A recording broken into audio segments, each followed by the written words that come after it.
हजरात आइए अब इस जलसे के आखिरी कड़ी हम सब के मखदूम व मुहतरम जनाब हज़रत मौलाना मुफ्ती इश्तियाक साहब कासिमी दामत बरकातुहुल आलिया, जो एक शख्स नहीं एक शख्सियत हैं, एक फ़र्द नहीं एक इनफरादियत रखते हैं और इसके लिए उन्होंने क़ुरबानियाँ दी हैं। अल्लाह का शुक्र है आज हमारे दरमियान मौजूद हैं, हम उनको देख रहे हैं और उनको सुनने जा रहे हैं। अपने तमाम तर मशागिल को छोड़कर आज हमारे दरमियान आए हैं। मैं आप हजरात की तरफ से और ख़ुसूसन स्टेज की तरफ से मैं हज़रत वाला का शुक्रिया अदा करता हूँ कि हज़रत यहाँ तशरीफ़ लाए। हज़ारों तिश्नगाने उलूम नबुव्वत जिनके आगे अपने ज़ानुए तलम्मुज़ को तह करके मदरसा जामिया मसूदिया नूरुल उलूम में इल्मो हिदायत का सबक लेते हैं, आज वो हमारे दरमियान मौजूद हैं। हम सब के बुज़ुर्ग हैं, हम सब के बड़े हैं। आइए हम सब हज़रत से दरख्वास्त करें कि अपने जज्बात में अपने तमन्नाओं में हम सब को शरीक फरमाएं और हज़रत का हम अशार के साथ इस्तकबाल करें कि बहार आई चमन में आज गुंचे मुस्कुराते हैं, बहार आई चमन में आज गुंचे मुस्कुराते हैं, बअंदाज़े हंसी वो गुलशने इल्मी सजाते हैं। सजाए होठ पर हम नगमात तरहीब व तशक्कुर के समी में कल्ब से हम अहलन व सहलन गुनगुनाते हैं। हज़रत से दरख्वास्त है अपने नासिहाना कलिमात से हम सबको मुस्तफ़ीज़ फरमाएं और अपनी दुआ से जलसे का इख्तिताम। अल्हम्दुलिल्लाहि रब्बिल आलमीन वस्सलातु वस्सलामु अला सय्यिदिल अंबिया वल मुरसलीन व अला आलिहि व अस्हाबिहि अजमईन। अम्मा बाद, अन अबी दरदा रज़ियल्लाहु ताला अन्हु क़ाल क़ाल रसूलुल्लाहि सल्लल्लाहु अलैहि वसल्लम यक़ूलुल्लाहु ताला अनल्लाहु ला इलाहा इल्ला अना मालिकुल मुलूक व मलिकुल मुलूक व क़ुलूबुल मुलूक फ़ी यदी औ कमा क़ाल अलैहि सलातु वस्सलाम। हज़रात उलमाए किराम, मोहतरम दीनी बुज़ुर्गों, दोस्तों और साथियों, जिस मकसद के लिए ये तकरीब सजाई गई थी और जिस मकसद के लिए हम आप जमा हुए थे, अल्हम्दुलिल्लाह वो मकसद पूरा हो गया और बड़ी मुफीद कारामद बातें हमारे सामने आई जो इस जलसे का माहसल थी। अल्लाह ताला हमारे इस मिल बैठने को कबूल फरमाए और जो बातें इस मजलिस में कही गई हैं, अल्लाह हम तमाम लोगों पर को उस पर अमल की तौफीक मरहमत फरमाए।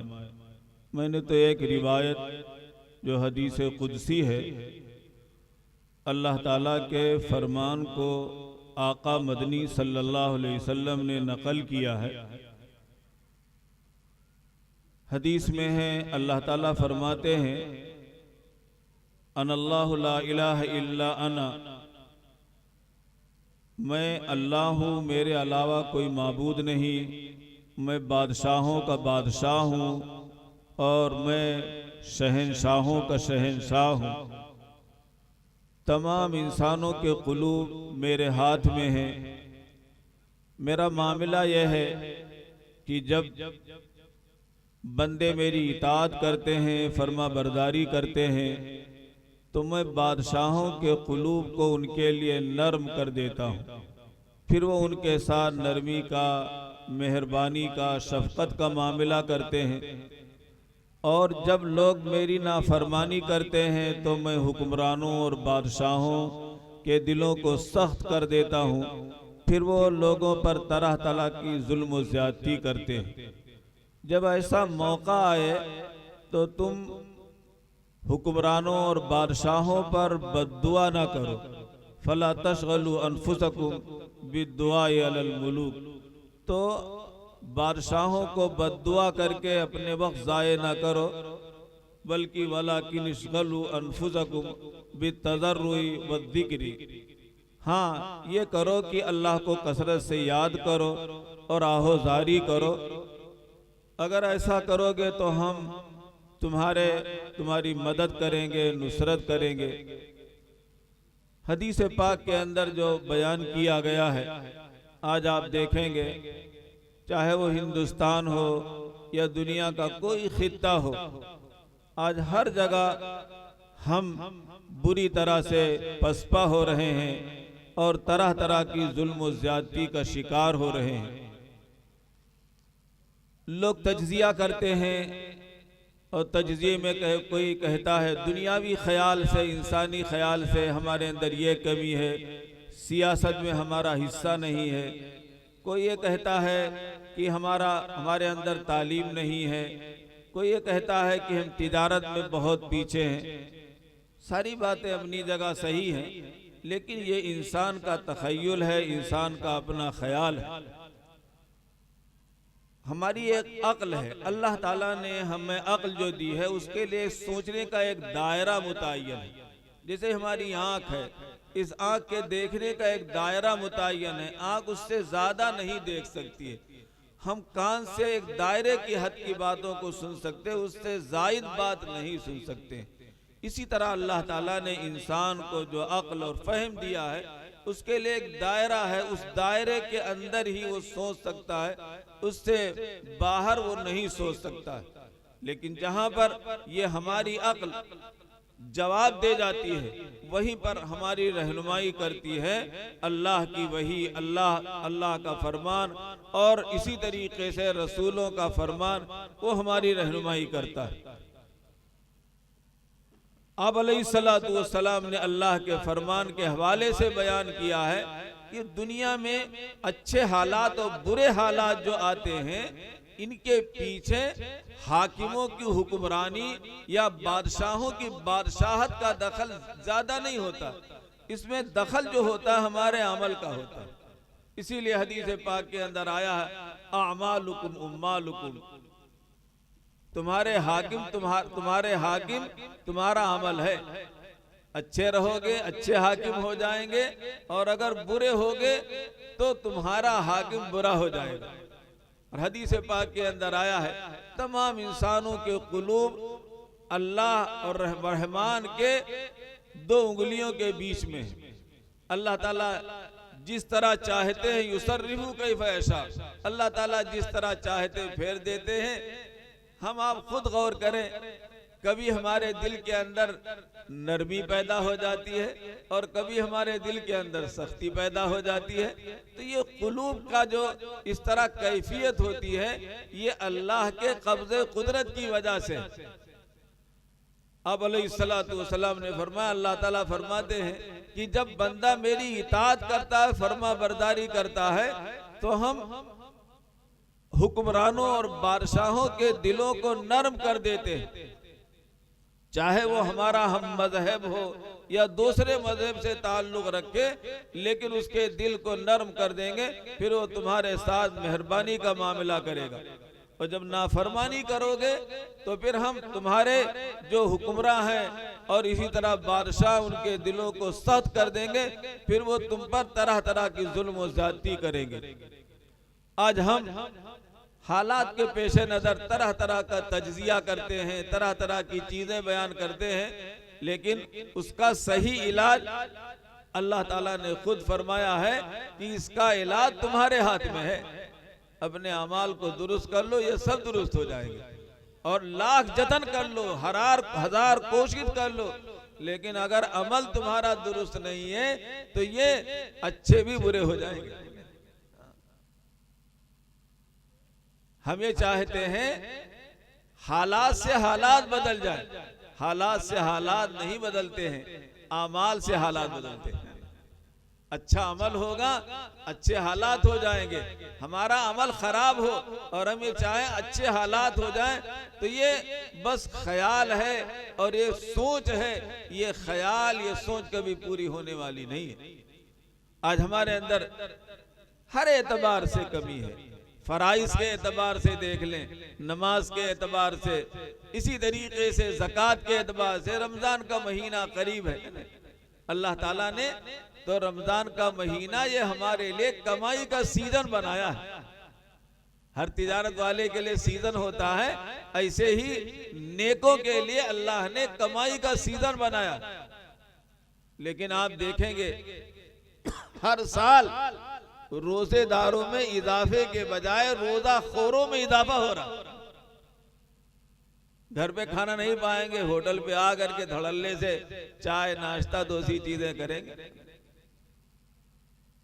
और मामला यह है कि कोई रोकने टोकने वाला नहीं, कोई कुछ कहने के लिए तैयार नहीं। वालिदैन ने समझते लड़का बड़ा हो गया तो अब वो खुद जिम्मेदार है। अगर यही बच्चा जहर पीने के लिए अगर मुंह को लगा ले तो आप ऐसे कहेंगे ये बड़ा हो गया है, बालिग हो गया, समझदार है, हमें रोकने की क्या जरूरत, अंजाम खुद भुगतेगा। हजार कोशिश करेंगे, हाथ पैर पकड़ेंगे कि इससे तुम्हारी हलाकत हो जाएगी, तुम मौत के आगोश में चले जाओगे, लेकिन ये जहन्नम के आगोश में जा रहा है, हमें फिक्र नहीं है। धड़ल्ले से नमाज छोड़ रहा है, रोजा छोड़ रहा है, इसी तरीके से तरह तरह की बुराइयों में मुब्तला है, मासियत में मुब्तला है, लेकिन जर्रा बराबर वालिदैन पर और खानदान वालों के पेशानी पर जर्रा बराबर बल नहीं आता। चंद आदमियों के नेक होने से हालात नहीं बदलेंगे। जब तक हमारा पूरा समाज, माशरा, सब लोग जब तक अपने अंदर तब्दीली नहीं पैदा करेंगे, आहोजारी, अल्लाह से ताल्लुक, अपना रिश्ता अल्लाह से नहीं जोड़ेंगे, तब तक हालात नहीं बदलेंगे। हम लान तान जिसको चाहे जब चाहे करते रहें, हालात तो हमारे कब्जे में है, अपने हालात को बदल लें, अल्लाह ताला हालात को खुद बदल लेंगे। जिस तरह से आमाल ऊपर जाते हैं उसी तरीके से फैसले नाजिल होते हैं। तो अल्लाह ताला ने फरमाया कि हुक्मरानों और बादशाहों के कुलूब हमारे हाथ में है। जब लोग नेकी करते हैं, मेरी इबादत करते हैं, इसी तरीके से इताअत और फरमा बरदारी की जिंदगी गुजारते हैं, तो हम हुक्मरानों और बादशाहों के दिलों को नरम कर देते हैं। लेकिन जब लोग मासियत और गुनाह और इसी तरीके से नाफरमानी के रास्ते पर चलते हैं, तो हम जालिमों और हुक्मरानों के जो है उनके कुलूब को सख्त कर देते हैं, फिर वो तुम्हारे साथ जुल्म ज्यादती का मामला करते हैं। इसलिए तज्जिया करना चौराहों पर, चाय खानों पर, दूसरी चीजों पर, इससे कोई हासिल नहीं है। अपने वक्त को जाये करना है और तरह तरह के गुनाह में अपने आप को मुब्तला करना है। इसलिए इस जलसे के हवाले से हम ये कहेंगे कि हम अपने हालात को बदलने की कोशिश करें, हम खुद भी दीनदार बने, हमारा कुंबा कबीला, हमारे बच्चे, हमारी बीवी, हमारा खानदान नेक बने। इस तरह से अगर कोशिश की जाएगी, जद्दोजहद की जाएगी, तो अल्लाह की ज़ात से उम्मीद है कि अल्लाह हालात को बदलेंगे और हालात हमारे मुआफिक होंगे। हदीस पाक के अंदर अल्लाह ने फरमाया कि ऐसे मौका पर क्या करो, अल्लाह को कसरत से याद करो, अल्लाह से ताल्लुक और रिश्ता जोड़ो और आहोजारी करो। रमजान का महीना आ रहा है, इसलिए रमजान के महीने में रोजा रखने की कोशिश करें, ज्यादा से ज्यादा जिक्र करने की कोशिश करें, तिलावत की कोशिश करें। और इस मौके पर तो हमारे लिए सहरी के वक्त में तहज्जुद की जो सुलह का तरीका है उस पर अमल की कोशिश करें, ज्यादा से ज्यादा कमाई की कोशिश करें। रमजान के महीने में तो अल्लाह ताला रेट बढ़ा देते हैं, फर्ज का सवाब 70 के बराबर कर देते हैं और नफल का सवाब फर्ज के बराबर कर देते हैं। लेकिन दुनिया की बात तो समझ में आती है, आखिरत की बात समझ में नहीं आती है। अगर हमें ये मालूम हो जाए कि हमारा ये गेहूं जो है वो अगर बलरामपुर ले जाए तो 50 में बिक जाएगा, तो चाहे सर पर ले जाना पड़े हम ले जाएंगे। लेकिन दीन की बात समझ में नहीं आती, इसलिए कि दीन का मामला यह है कि उसकी कामयाबी और नफा बाद में जाहिर होगा और दुनिया का नफा नकद। इसलिए रमजान का महीना आ रहा है, अपने रूठे हुए रब को मनाने का मौका है, कमाई का सीजन है। इसलिए रोजे की पाबंदी करें, तिलावत की पाबंदी करें, तौबा करें, इस्तगफार करें, अपने लिए दुआ करें, अपने अहलो अयाल के लिए दुआ करें, जिंदों के लिए दुआ करें, मुर्दों के लिए दुआ करें और उम्मत के लिए दुआ करें। अगर हमारा ये अमल रहा तो अल्लाह की ज़ात से उम्मीद है कि अल्लाह ताला ज़रूर भी ज़रूर हमारे हालात को बदलेंगे और तमाम दुनिया में अमन, चैन और सुकून होगा। और जो तरह तरह की दुश्वारी और परेशानी है, अल्लाह ताला से अल्लाह की ज़ात से उम्मीद है कि ये हालात बदलेंगे और हालात पुरसुकून होंगे। कभी भी हमें अल्लाह से मायूस न होना चाहिए। खुद फरमाया ला तक़नतू मिर रहमतिल्लाह, अल्लाह ताला की रहमत से मायूस न हो। चाहे दुनिया के हालात के बारे में हो, इसी तरीके से कोई बड़े से बड़ा गुनहगार है, कितना ही बड़ा पापी क्यों ना हो, लेकिन कभी भी अपनी मग़फ़िरत के बारे में कभी भी मायूस न होना चाहिए।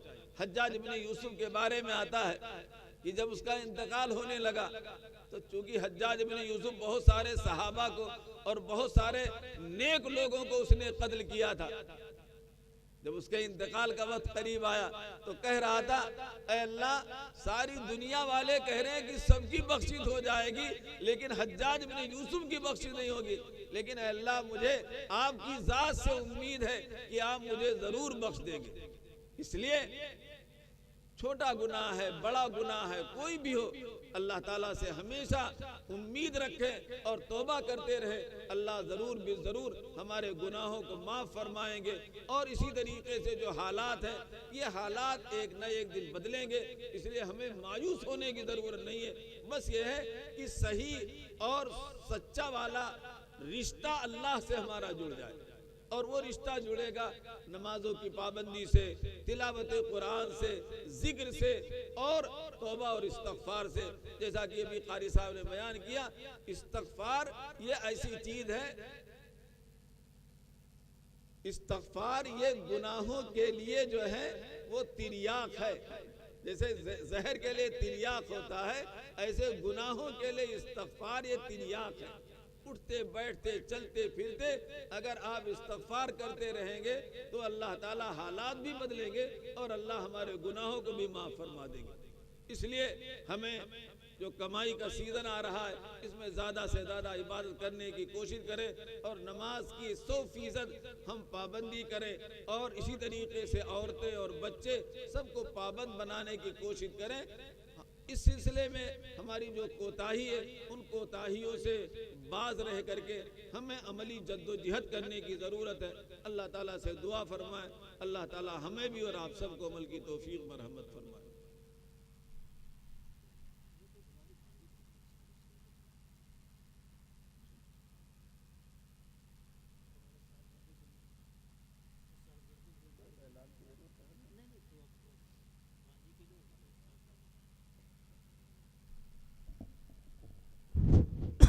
दुआ कर लीजिए। अल्हम्दुलिल्लाहि रब्बिल आलमीन अर्रहमानिर रहीम मालिकि यौमिद्दीन या अहदल समदल लज़ी लम यलिद व लम यूलद व लम यकुल लहू कुफुवन अहद। अल्लाहुम्मा लकल हम्दु कुल्लु व लकल खैरु कुल्लु बियदिकल खैरु कुल्लु व इलैका यरजिउल अम्रु कुल्लु। अल्लाहुम्मा ला उसी सनान अलैका अंत कमा असनैता अला नफ्सिक फलिल्लाहिल हम्दु रब्बिस समावाति रब्बिल अर्दि रब्बिल आलमीन वलहुल किब्रियाउ फिस समावाति वल अर्दि व हुवल अज़ीज़ुल हकीम। अल्लाहुम्मा सल्लि अला सय्यिदिना मुहम्मदिन व अला आलि सय्यिदिना मुहम्मदिन व बारिक व सल्लिम। अल्लाहुम्मा रब्बना ज़लमना अनफुसना व इल्लम तग़फिर लना व तरहमना लनकूनन्न मिनल खासिरीन। अल्लाहुम्मा रब्बना आतिना फिद दुनिया हसना व फिल आखिरति हसनतन व क़िना अज़ाबन नार। रब्बना हब लना मिन अज़वाजिना व ज़ुर्रिय्यातिना क़ुर्रता अअयुन वजअलना लिलमुत्तक़ीन इमामा। रब्बि जअलनी मुक़ीमस सलाति मिन ज़ुर्रिय्यति रब्बना व तक़ब्बल दुआ। रब्बना इग़फ़िर ली व लिवालिदैया व लिलमुमिनीना यौम यक़ूमुल हिसाब। अल्लाहुम्मा इन्ना नसअलुका इल्मन नाफ़िअन व अमलन मुतक़ब्बलन व रिज़्क़न वासिअन व शिफ़ाअन मिन कुल्लि दा। अल्लाहुम्मा इन्ना नऊज़ु बिका मिनल हम्मि वल हुज़्न व नऊज़ु बिका मिनल अजज़ि वल कसल व नऊज़ु बिका मिनल जुब्नि वल बुख़्ल व नऊज़ु बिका मिन ग़लबति द्दैनि व क़हरि रिजाल। अल्लाहुम्मा अहसिन आक़िबतना फ़िल उमूरि कुल्लिहा व अजिरना मिन ख़िज़्यि दुनिया व अज़ाबिल आख़िरह। अल्लाहुम्मा इन्ना नसअलुका ईमानन दाइमन ला यज़ूल व नईमन ला यनफ़द व मुराफ़क़त नबिय्यिका फ़ी जन्नतिल ख़ुल्द। रब्बना इग़फ़िर ली व लिवालिदैया व लिलमुमिनीना यौम यक़ूमुल हिसाब। या अरहमर राहिमीन या अकरमल अकरमीन या ज़ल जलाली वल इकराम। ऐ अल्लाह, हमारे ख़ता और गुनाहों को माफ़ फरमा दे। ऐ अल्लाह, हम खाती हैं, अल्लाह हम मुजरिम हैं, अल्लाह हम गुनहगार हैं। ऐ अल्लाह, हमें अपने जुर्मों का, अपने गुनाहों का एतराफ़ है। ऐ अल्लाह, ये बाबरकत मजलिस है। ऐ अल्लाह, लोग ऐ अल्लाह आपकी और आपके पैगंबर रसूलुल्लाह सल्लल्लाहु अलैहि वसल्लम की बात सुनने के लिए जमा हुए थे। ए अल्लाह हमारे इस बैठने को अल्लाह कबूल फरमा ले। ए अल्लाह इस मजलिस के अंदर जो बातें कही गई हैं ए अल्लाह उसको उस पर अमल की तौफीक बरहमत फरमा दे। ए अल्लाह जिन लोगों ने ए अल्लाह इस जलसे के इनेकाद में हिस्सा लिया, जिन लोगों ने ताउन किया, ए अल्लाह हर एक को भरपूर अज्र मरहमत फरमा दे। ए अल्लाह हमें ए अल्लाह अमल की दौलत से माला माल फरमा दे। ए अल्लाह अमल की दौलत से माला माल फरमा दे। ए अल्लाह ए अल्लाह ए अल्लाह इस जलसे को, इस मजलिस को ए अल्लाह बामकसद बना दे। ए अल्लाह इस बामकसद बना दे। ए अल्लाह हमें जो बीमार हैं अल्लाह उन्हें सेहत नसीब फरमा दे। ए अल्लाह हमें जो बीमार हैं अल्लाह उन्हें सेहत नसीब फरमा दे। जो परेशान हाल है अल्लाह उनकी परेशानियों को अल्लाह दूर फरमा दे। ए अल्लाह जिन लोगों ने दुआओं के लिए कहा या उनका हम पर हक है ए अल्लाह हर एक की जायज़ मुरादों को पूरा फरमा दे। ए अल्लाह तमाम आलम में अल्लाह अमन चैन और सुकून नसीब फरमा दे। ए अल्लाह ए अल्लाह ए अल्लाह जुल्म ज़्यादती अल्लाह हद से बढ़ गई है। ए अल्लाह हम सब इम्तिहान के लायक नहीं हैं। ए अल्लाह महद अपने फजल से ए अल्लाह हम सबको ए अल्लाह ईमान में ए अल्लाह दीन में सिबात कदमी नसीब फरमा दे। ए अल्लाह दीन में ईमान में सिबात कदमी नसीब फरमा दे। ए अल्लाह हम सब के जान माल इज़्ज़त आबरू की अल्लाह हिफाजत फरमा दे। ए अल्लाह दुश्मनान इस्लाम को अल्लाह हिदायत नसीब फरमा दे। ए अल्लाह ज़ालिमों को हिदायत नसीब फरमा दे। ए अल्लाह सब कुछ आपके कब्ज़े कुदरत में है। ए अल्लाह अमन चैन और सुकून मरहमत फरमा दे। ए अल्लाह हमारे मसाजिद की, खानकाहों की, मदारिस की, जमात की अल्लाह सब की हिफाजत फरमा दे। ए अल्लाह तमाम शायर इस्लाम की अल्लाह हिफाजत फरमा दे। ए अल्लाह जो भी ए अल्लाह जुल्म ज़्यादती महज ईमान और इस्लाम की दुश्मनी में की जा रही है ए अल्लाह आप सब ए अल्लाह हम सब ज़्यादा वाकिफ़ हैं। ए अल्लाह रहम फरमा दे। ए अल्लाह हर तरह की ज़िल्लत और रुसवाई से हमारी हिफाजत फरमा दे। ए अल्लाह हर तरह की ज़िल्लत और रुसवाई से अल्लाह हिफाजत फरमा दे। ए अल्लाह जब तक ए अल्लाह ज़िंदगी बाकी है दीन और इस्लाम की ज़िंदगी अल्लाह मरहमत फरमा दे। ए अल्लाह दीन और इस्लाम की ज़िंदगी मरहमत फरमा दे। ए अल्लाह जब वक्त मऊद आए ए अल्लाह तो ईमान पर ख़ात्मा मरहमत फरमा दे। ए अल्लाह हमारे तमाम मरहुमीन की, वालदैन की, अजीज़ व अकारिब की, दोस्त और अहबाब की, मुहिब्बी मुताल्लिक़ीन असाइज़ा मशाइख़ की ए अल्लाह सब की मग़फ़िरत फरमा दे। ए अल्लाह सब की मग़फ़िरत फरमा दे। ए अल्लाह क़ब्र में अल्लाह चैन और सुकून मरहमत फरमा दे। ए अल्लाह जो हमारे बुज़ुर्गान दीन ए अल्लाह इस दुनिया में हैं ए अल्लाह उनको सेहत और आफ़ियत की ज़िंदगी मरहमत फरमा दे। ए अल्लाह उनको सेहत और आफ़ियत की ज़िंदगी मरहमत फरमा दे। ए अल्लाह हर तरह का खैर मुक़द्दर फरमा दे, खैर और बरकत मरहमत फरमा दे। ए अल्लाह हर तरह के शर से ए अल्लाह पूरी पूरी हिफाजत फरमा दे। ए अल्लाह जो हमने मांगा अल्लाह उसे भी मरहमत फरमा दे। जो मांगने से रह गया और हमारी ज़रूरत है ए अल्लाह अपने ख़ज़ाने ग़ैब से अल्लाह पूरी फरमा दे। ए अल्लाह हमारी इन दुआओं को नबी करीम सल्लल्लाहु अलैहि वसल्लम की मोहब्बत के तुफ़ैल में अल्लाह कबूल फरमा ले। तो सल्लल्लाहु तआला अला खैर खल्क़ी मुहम्मद व आलिहि।